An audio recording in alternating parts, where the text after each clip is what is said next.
país, me da mucho gusto estar con ustedes. En una palabra, es un privilegio, como siempre, venir a la universidad, a alguna de sus instituciones, y ser quien recibe, desde luego, la hospitalidad de la propia universidad. A mí me da siempre mucho gusto en los diferentes espacios y las oportunidades que se han presentado a lo largo de estos años poder colaborar con la universidad. Somos instituciones, el Colegio San Luis y la universidad, que tenemos muchos puntos de contacto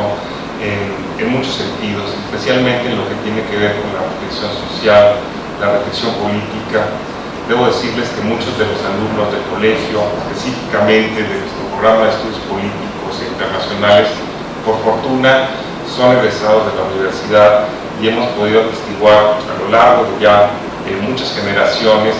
la calidad y la capacidad de compromiso de estos estudiantes. Y a mí me interesó venir a este curso y dialogar con mis colegas sobre el tema de la otredad, porque a final de cuentas para nosotros se trata de un tema constitutivo de la reflexión política.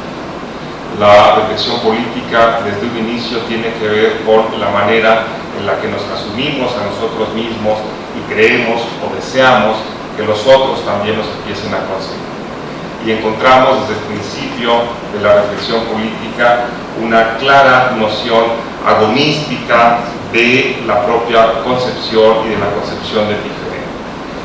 Generalmente nos definimos en oposición al otro. Los movimientos políticos buscan definirse en muchas ocasiones con respecto a aquello que enfrentan.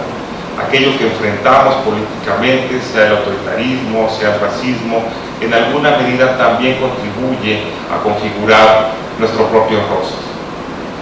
Y esto es tan grave que cuando no tenemos a alguien enfrente de nosotros que de alguna manera nos sirva de espejo crítico para reflexionar acerca de las cosas y los valores en que creemos,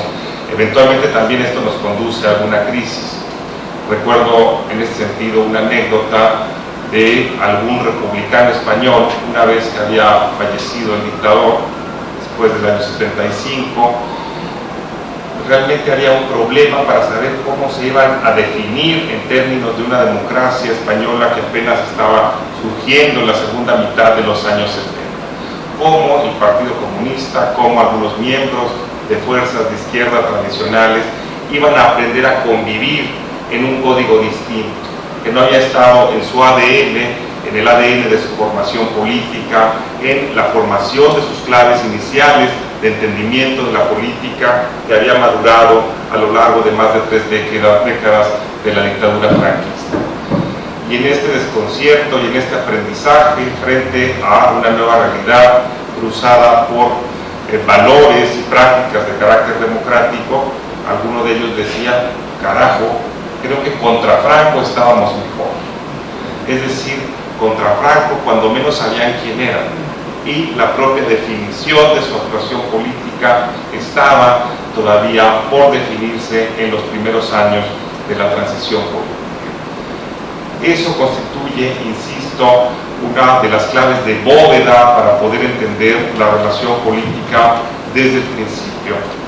Creo que está fuera de toda discusión la artificialidad de muchas de las distinciones que las mujeres y los hombres hemos construido a lo largo del tiempo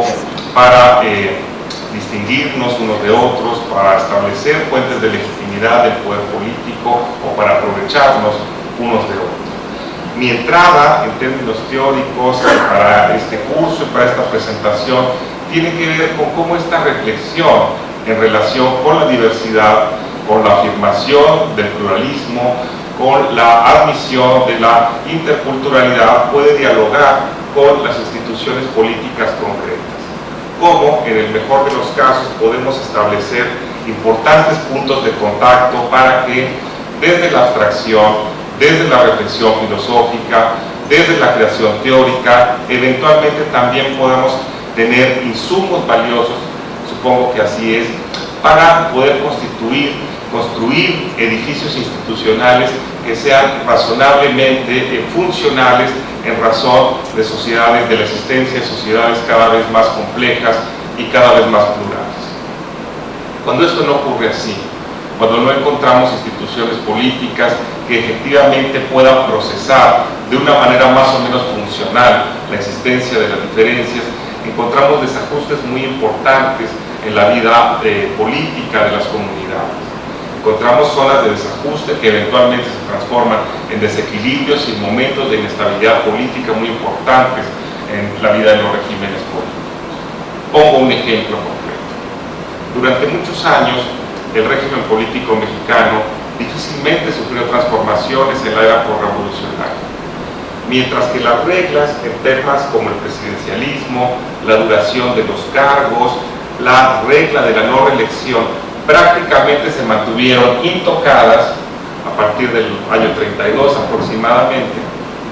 Lo que encontramos es que la sociedad mexicana fue profundizando su complejidad, como ustedes seguramente saben. Son los años en adelante del desarrollo estabilizador, del incremento de la urbanización del país, del incremento de la matrícula, del incremento de la esperanza de vida y a final de cuentas de la incorporación de diferentes entendimientos sobre la vida pública y sobre el rol del individuo en una sociedad que con mayor energía en cada ocasión se definía por la velocidad de la transformación y por la diversidad que albergaba en su propio interior. Sin embargo, lo que encontramos es que a partir del año 48 ya no se otorgan nuevos registros a partidos políticos. Si a partir del año 46 lo que encontramos es un proceso de centralización política con la puesta en marcha de la reforma de ese mismo año y de un órgano centralizado, lo que ahora equivaldría al INE, y de la prohibición de la existencia de partidos estatales, de partidos locales, a final del día este proceso de centralización política trae como consecuencia, entre otras cosas, insisto, este cierre de bóveda en relación con el registro de los partidos políticos. Hacia 48-49 se le niega el registro al Partido Comunista y lo único que tenemos es al PPS, al PAR, al PAN y al PRI. Y durante todos esos años, durante todas esas décadas, mientras la sociedad experimentaba toda esta serie de transformaciones tan profundas en cada uno de los aspectos de su vida cotidiana, el sistema político mexicano no era capaz de dar cuenta de la profundización de esa diversidad. No solamente no hubo otorgamiento a nuevos partidos políticos, sino hasta el año 79 con la apertura provocada por la Ley de Organizaciones Políticas y procesos electorales, que se dieron algunos registros de carácter no definitivo a algunos partidos políticos, pero mientras eso ocurría, lo que encontramos es como, si puedo poner el mal ejemplo, una olla de presión va gestando en la sociedad y va presionando hacia arriba. Y eventualmente el argumento tiene que ver en esta tarde con que las instituciones políticas son como esa olla express. Frente a eso, esa serie, esa cauda de presiones, de pulsiones, de tensiones que existen en el interior de la sociedad, es importante que no exista un 68, o que no exista un 71, o que no exista un 1994, que den cuenta de ese profundo desajuste entre lo que existe en el seno de la sociedad y lo que eventualmente responden y procesan las instituciones públicas.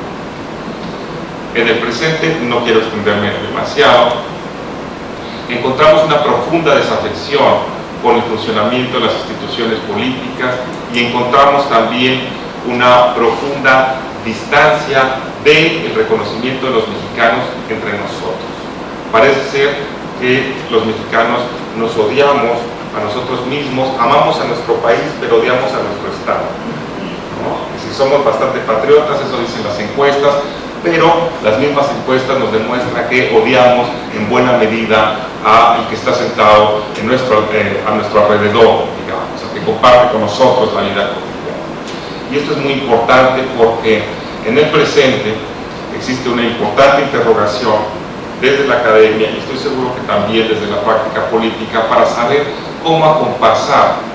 el ritmo de una sociedad mexicana que es cada vez más compleja, cada vez más plural, afortunadamente cada vez más informada y cada vez con una mayor capacidad de crítica, si consideramos sobre todo lo que existía hace apenas unos cuantos lustros en el país, en temas de medios de información, a pesar de muchas dificultades que nuestro país ha experimentado. En ese sentido, se trata de una experiencia radicalmente distinta a la que teníamos en el pasado. Sin embargo, si uno observa los datos a nuestra disposición, es muy fácil advertir en los últimos 10 años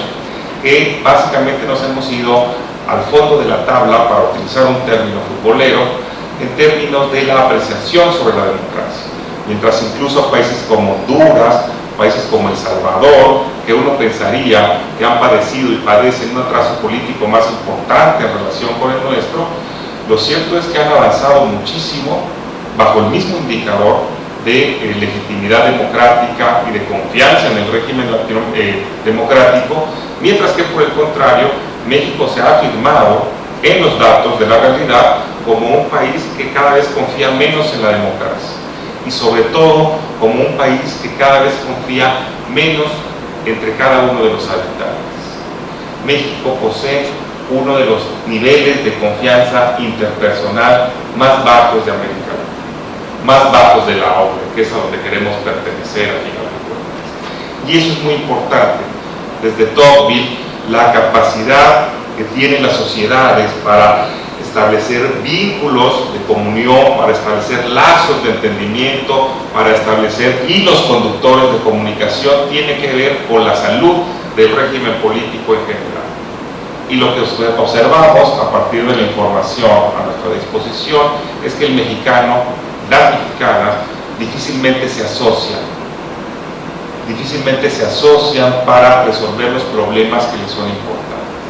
Y lo que notamos es que las democracias, ahí donde funcionan de mejor manera, cuentan con un nivel de asociacionismo mucho más alto. Hay personas que se asocian para el tema del clima, para el tema de las mascotas, para defender a las ballenas, para los niños con cáncer, para lo que ustedes busquen y manden. Basta solo echar un vistazo para ver que las personas realmente en sociedades, insisto, mucho más funcionales, son capaces realmente de tumbar esa brecha, ese muro de desconfianza con la persona que tenemos al lado. Y esto es muy importante porque al final de cuentas, en la medida en la que las sociedades son capaces de reconocer al otro, de poder establecer un diálogo con el diferente, con el que piensa distinto y no comparte nuestras creencias, en esa medida también se fortalece la hechura, digamos, y el sendero de la vida económica de las sociedades. Las sociedades donde hay mayor confianza hay menos litigios, y ahí donde hay menos litigio, evidentemente los costos de transacción de la conformación de cualquier tipo de empresas es mucho menos costoso, y eso impacta directamente con el crecimiento e impacta directamente con la creación del empleo. A mí me parece que es muy saludable que nos pongamos a pensar críticamente sobre el estado que guarda la democracia en México y, por qué no, también reflexionar sobre este diálogo que eventualmente puede existir entre las propias sociedades y las instituciones políticas, de manera muy concreta, y con esto termino ahora sí, se los aseguro.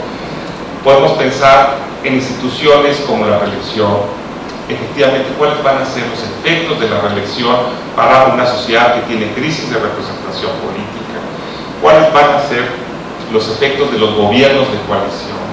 ¿Cuáles han sido los saldos que hemos tenido con la instrumentación de la representación proporcional en el país? ¿Es satisfactoria o no la representación proporcional? Yo les diría, de los años 60 en adelante, uno de los pocos datos consistentes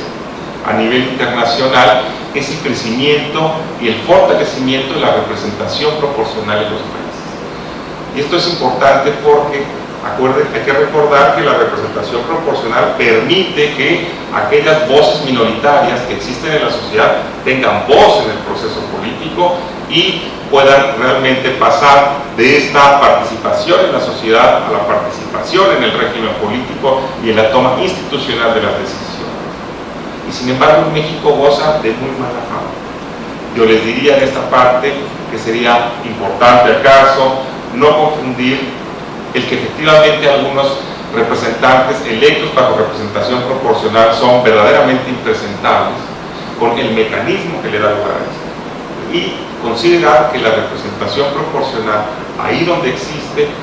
es una institución valiosa para reconocer al otro, para dialogar con el diferente. Así ha sido desde su incorporación al sistema electoral de nuestro país.